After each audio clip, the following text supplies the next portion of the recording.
Very good morning to all of you. स्वागत है आप सभी का सुबह 7 बजे चाय की चुस्कियों के साथ इस 20 मिनट शो में। आई होप आप सभी स्वस्थ होंगे। मेरे भाइयों, मैं सुबह 7 बजे मिलता हूँ मंडे टू सैटरडे, और इस 20 मिनट शो में प्रश्नों के साथ चर्चा करता हूँ। 4 सवालों में आपको इतनी बातें बताता हूँ कि जो प्रैक्टिस के लिए ज़रूरी हैं, और अलग अलग डायमेंशंस पर बातचीत करता हूँ जो कि आने वाले एग्ज़ाम में संभावित हो सकती हैं। आई होप आप सभी इस सेशन को एंजॉय करते होंगे। अगर आपको अच्छा लगता है तो आप अपने दोस्तों के मध्य से शेयर भी कर सकते हैं।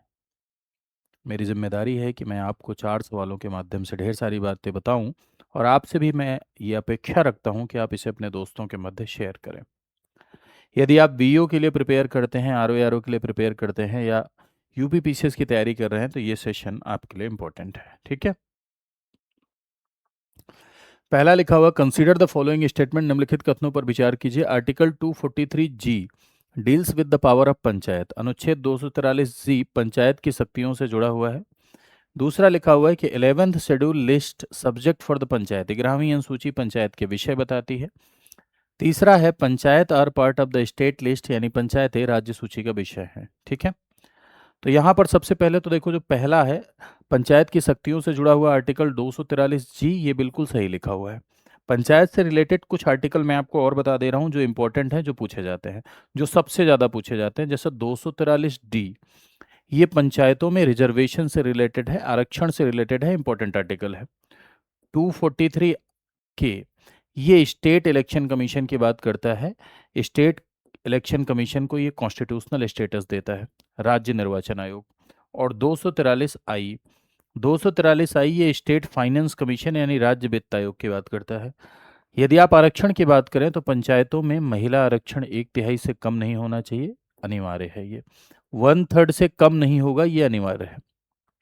एससी एसटी को रिजर्वेशन जनसंख्या के अनुपात में दिया गया, यानी अनुसूचित जाति जनजाति को पॉपुलेशन के अनुपात में। स्टेट इलेक्शन कमीशन, भारत देश में लोकल गवर्नमेंट का चुनाव भारतीय निर्वाचन आयोग नहीं कराता है। Indian election commission local government का चुनाव नहीं कराता है, बल्कि लोकल गवर्नमेंट का जो इलेक्शन है वो स्टेट इलेक्शन कमीशन कराती है, राज्य निर्वाचन आयोग कराती है। ठीक है। स्टेट फाइनेंस कमीशन स्थानीय सरकार और राज्य सरकार में जो रेवेन्यू डिस्ट्रीब्यूशन है और लोकल गवर्नमेंट की फाइनेंशियल पोजीशन को स्ट्रांग बनाने की सिफारिश, लोकल गवर्नमेंट की वित्तीय स्थिति की समीक्षा और कैसे उसे और सुदृढ़ और बेहतर बनाया जाए, इस बात की सिफारिश स्टेट फाइनेंस कमीशन कराता है, जिसका गठन राज्यपाल के द्वारा प्रत्येक 5 वर्ष में किया जाता है। तो स्टेट फाइनेंस कमीशन 243 आई, 243 के, 243 डी, ये 3 बड़े इंपॉर्टेंट आर्टिकल हैं पंचायत 73वें संविधान संशोधन के द्वारा, जो पंचायती राज व्यवस्था को अनिवार्य दर्जा मिला, है ना। ये तो आप जानते ही होंगे। तो सबसे सरल बात है कि 73rd कॉन्स्टिट्यूशनल अमेंडमेंट एक्ट 1992 के द्वारा पार्ट 9 जोड़ा गया, और पार्ट 9 जोड़ा गया और 243 से लेके 243 ओ तक पंचायतों से रिलेटेड प्रोविजंस किए गए। और इसके लिए एक शेड्यूल जोड़ी गई, आपकी 11वीं अनुसूची 11th शेड्यूल, और उसमें 29 सब्जेक्ट पंचायतों के लिए रखे गए। लेकिन अभी भी 29 सब्जेक्ट का हस्तांतरण पंचायतों को नहीं हुआ है। अभी भी सारे के सारे 29 सब्जेक्ट का ट्रांसफर पंचायतों को नहीं हुआ है, हस्तांतरण नहीं हुआ है। तो यहाँ पर जो आपका ये पहला सवाल है कि 243 G deals with the power of panchayat, panchayat की शक्तियों से जुड़ा हुआ है, ये बिल्कुल सही लिखा हुआ है। दूसरा आपका कह रहा है कि 11th शेड्यूल पंचायत के विषय बताती है। ठीक है, पंचायत के विषय बताती है, ये भी बिल्कुल सही है।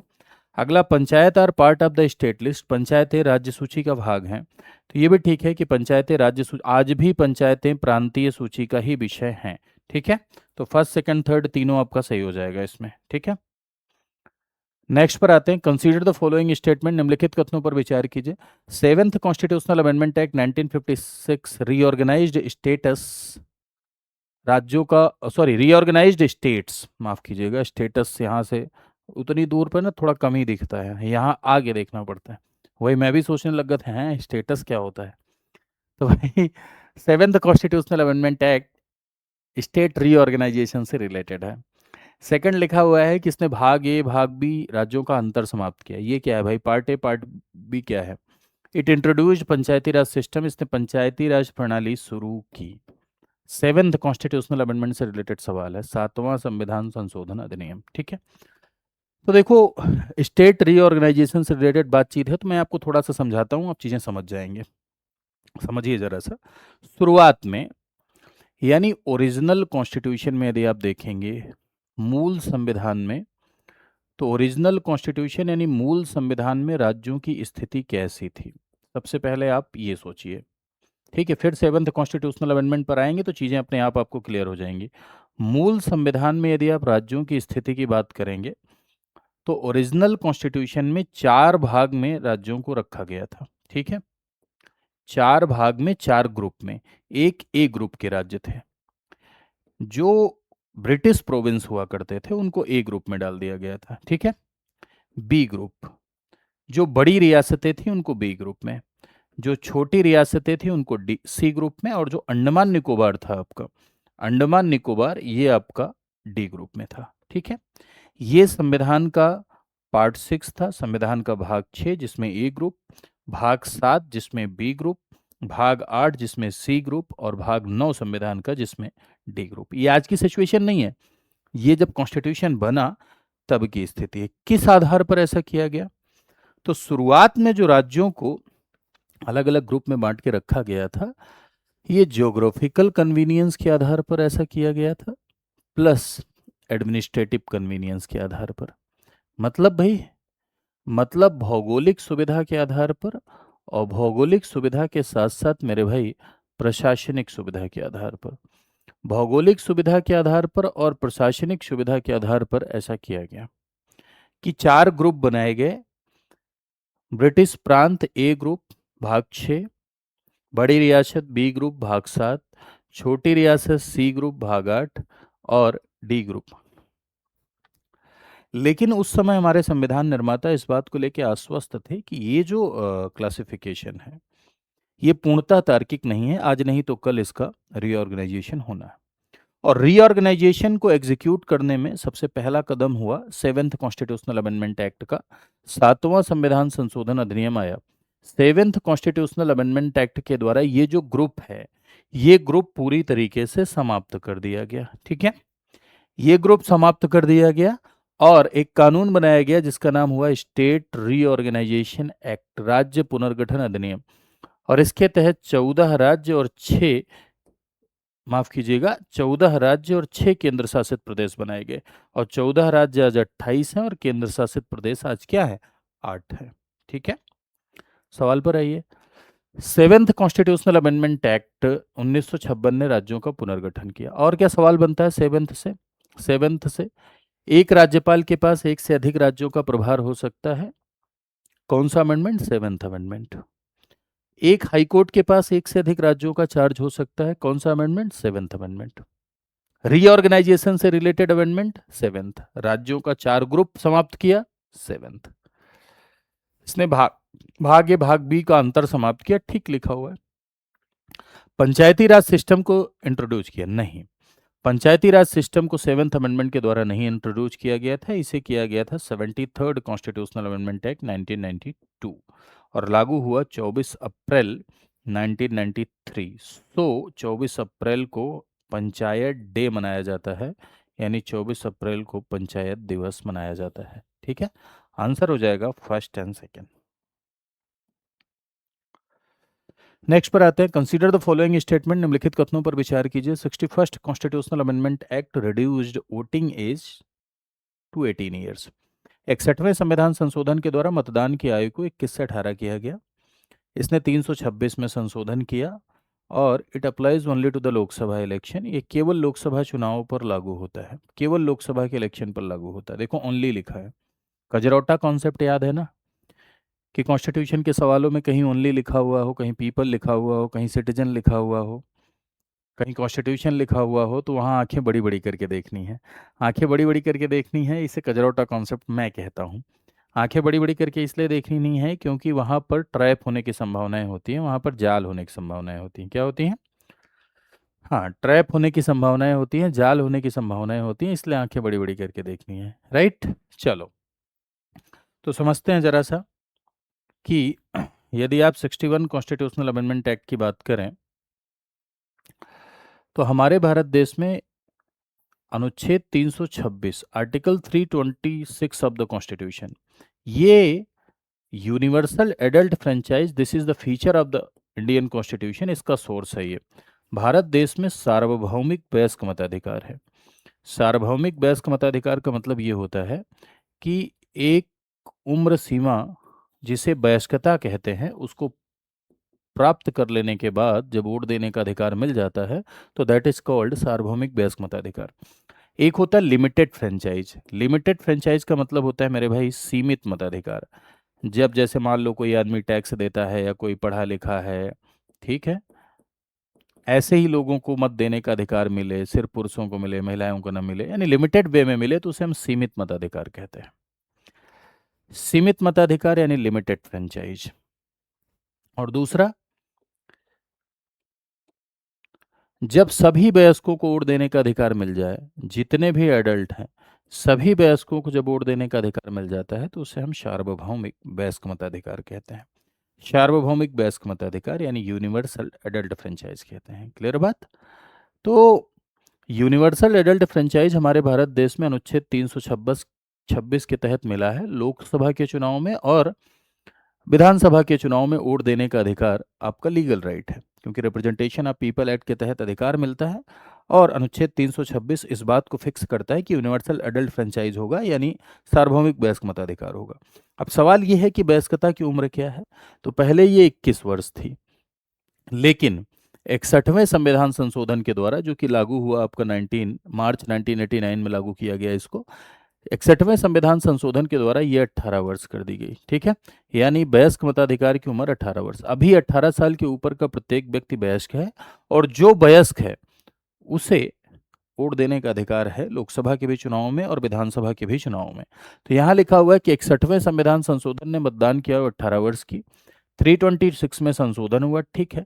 ये केवल लोकसभा पर लागू होता है? जी नहीं, लोकसभा के साथ साथ विधानसभा पर भी लागू होता है। ऐसा नहीं है कि सिर्फ लोकसभा पर ही लागू होता है। तो इसमें आंसर हो जाएगा आपका first and second. This is your right answer. Next पर आते हैं। कंसीडर द फॉलोइंग स्टेटमेंट, निम्नलिखित कथनों पर विचार कीजिए। 103rd constitutional amendment provided 10% reservation for EWS. 103वें संशोधन ने ईडब्ल्यूएस के लिए 10% रिजर्वेशन दिया। It is based on the economic criteria, या आर्थिक आधार है। It amended article 15 and 16। इसने अनुच्छेद 15 और 16 में संशोधन किया। ठीक है। ईडब्ल्यूएस रिजर्वेशन, देखिए SC ST reservation, OBC reservation, ये दोनों रिजर्वेशन आप देखते हुए चले आ रहे थे। आर्टिकल 15 SC ST रिजर्वेशन को भी अलाउ करता है, 16 भी अलाउ करता है, 15 ओबीसी रिजर्वेशन को भी अलाउ करता है, 16 भी अलाउ करता है। 15 शिक्षा में आरक्षण से संबंधित है और 16 नौकरी में आरक्षण से संबंधित है। ठीक है। अगर आप देखेंगे तो 15 का पहला क्लॉज कहता है कि 5 आधारों पर राज्य भेदभाव नहीं करेगा। दूसरा क्लॉज कहता है नागरिक किसी दूसरे नागरिक के साथ भेदभाव नहीं करेंगे।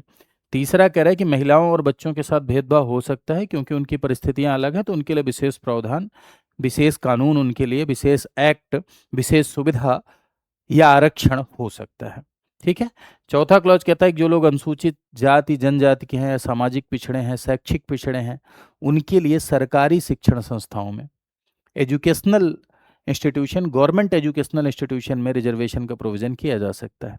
पांचवा clause SC ST SB EB, सामाजिक पिछड़ा, शैक्षिक पिछड़ा और SC ST के लिए प्राइवेट एजुकेशनल इंस्टीट्यूशन में प्रवेश में आरक्षण का प्रावधान किया जा सकता है। ये 5 क्लॉज हैं। 16 अगर आप देखेंगे तो 16 में भी 6 क्लॉजेज हैं। 16 का पहला क्लॉज कहता है कि सब अवसर की समानता होगी, equal opportunity in public employment, यानी कोई भी सरकारी नौकरी निकलेगी तो सबको फॉर्म भरने का मौका मिलेगा किसी के साथ। दूसरा क्लॉज कहता है कि भाई किसी 7 आधार दिए गए हैं, उन 7 आधारों पर भेदभाव नहीं होगा। ठीक है। 16 का थर्ड क्लॉज यदि आप पढ़ेंगे तो कह रहे हैं कि हाँ, निवास के आधार पर भेदभाव हो सकता है, जैसे गुजरात वाला फॉर्म आप नहीं भर पाते, निवास के आधार पर भेदभाव हो सकता है, लेकिन संसद इसके लिए लॉ बनाएगी। चौथा क्लॉज कह रहा है कि भाई ऐसा वर्ग जो पिछड़ा है उसके लिए आरक्षण का प्रावधान किया जा सकता है।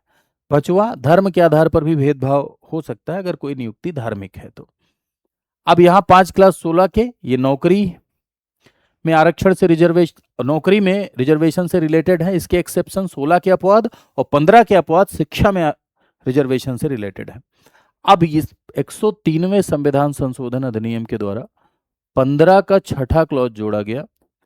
इससे ईडब्ल्यूएस के लिए 10% रिजर्वेशन एजुकेशनल इंस्टीट्यूशन में प्रवेश को लेकर इसका रास्ता साफ हो गया। 16 का छठा क्लॉज जोड़ा गया जिससे 10% नौकरी में आरक्षण ईडब्ल्यूएस के लिए, इकोनॉमिक वीकर सेक्शन के लिए, इसका रास्ता साफ हो गया। तो 103वें संविधान संशोधन के द्वारा 15 में छठा क्लॉज जोड़ा गया और 16 में भी छठा क्लॉज 103वें संविधान संशोधन के द्वारा ही जोड़ा गया, यानी 103 कॉन्स्टिट्यूशनल अमेंडमेंट एक्ट के द्वारा ही जोड़ा गया। ठीक है, अब आ जाते हैं सवाल पर। तो 103वें संशोधन ने ईडब्ल्यूएस के लिए 10% रिजर्वेशन दिया, बिल्कुल सही लिखा है। ये इकोनॉमिक क्राइटेरिया पर बेस्ड है, बिल्कुल सही लिखा है। इसने 15 और 16 में क्या किया, संशोधन किए, ये भी सही लिखा हुआ है। डी आपका राइट आंसर हो जाएगा कि इसने 15 और 16 में क्या किए, संशोधन किए। ठीक है, तो आई होप आपने इन 4 सवालों को एंजॉय किया होगा। जरूर कमेंट सेक्शन में बताइए आपको कैसा लगा। आप कमेंट में लिखते हैं तो अच्छा लगता है, उससे एक एनर्जी मिलती है, आपके लिए कुछ बेहतर करने की इच्छा होती है। साथ ही साथ मुझसे आप जुड़ना चाहते हैं, है ना, पढ़ाया लिखाया मेरा थोड़ा अच्छा लग रहा है आपको, हाँ, नहीं अच्छा लग रहा है तो नहीं जुड़ना है, अच्छा लग रहा है तो आप यहाँ भी फॉलो कर सकते हैं और यहाँ आप टेलीग्राम पे भी जुड़ सकते हैं। कोई सवाल है, कोई डाउट है तो आप मुझसे यहाँ पूछ सकते हैं, है ना। जरिया है एक तरीके का कि कोई भी नई क्लास आती है, कोई भी नया अपडेट होता है तो यहाँ पर आपको मिल जाएगा। साथ ही साथ स्क्रीन पर आप दिख रहे होंगे, सॉरी आप देख रहे होंगे, एक नंबर चल रहा है 9283996923 और एक कोड चल रहा है VL लाइव। इसका क्या मतलब है, तो अगर आप कोई भी स्टडी आईक्यू का कोर्स परचेज करना चाहते हैं, कोई भी, प्री का, मेंस का, फाउंडेशन का, ठीक है, RO ARO का, राइट, VO का, तो आप इस नंबर पे कॉल करके जानकारी ले सकते हैं। जानकारी लीजिए, फिर ये कोड लगाइए और इसमें आपको मैक्सिमम डिस्काउंट मिलेगा। जो भी डिस्काउंट चल रहा होगा जिस समय, सबसे ज़्यादा डिस्काउंट आपको इस कोड पर मिल जाएगा। VL लाइव एक फैकल्टी कोड है, फैकल्टी कोड पे सबसे ज़्यादा डिस्काउंट मिलता है। यहाँ आप कॉल करिए। कॉल करने के बाद अगर आपको काउंसलिंग चाहिए, अगर आप चाहते हैं कि कैसे तैयारी करें ये भी आपको बताया जाए, तो आप मेरा नाम बताइएगा कि सर ने कहा है कि हमें काउंसलिंग चाहिए, तो आपको काउंसलिंग भी प्रोवाइड की जाएगी और बैच के बारे में आपको डिटेल्स भी प्रोवाइड की जाएंगी, यानी बैच के बारे में आपको जानकारी भी दी जाएगी। क्लियर बात। चलिए, खुद से अभी आप जानना चाहते हैं बैचेस के बारे में, तो आप चले जाइए studyIQ.com पर। इस तरह से यहाँ पर आप क्लिक करिए www.studyIQ.com पर। यहाँ जब आप क्लिक करेंगे तो आप ये देखेंगे, स्टेट PCS पे क्लिक करना है, उत्तर प्रदेश पे क्लिक करना है। स्टेट PCS और उत्तर प्रदेश पे क्लिक करने के बाद आपको ढेर सारे बैचेज यहाँ लाइनअप नज़र आएंगे। जो भी आपके लिए उपयोगी हो उस बैच में आप इनरोल कर सकते हैं। बाई नाउ पर जाइए, इस तरह से सारे फीचर पढ़िए। सारे फीचर पढ़ने के बाद आप देखिए कि कौन सा बैच आपके लिए ठीक है, आपकी तैयारी के लिए ठीक है। उसके बाद आप बाई नाउ पे जाकर क्लिक करिए, अपना मोबाइल नंबर एंटर करिए, OTP डालिए, कोड लगाइए, इनरोल करिए और अपनी तैयारी को हमारे साथ जुड़कर बेहतर बनाइए। नमस्कार।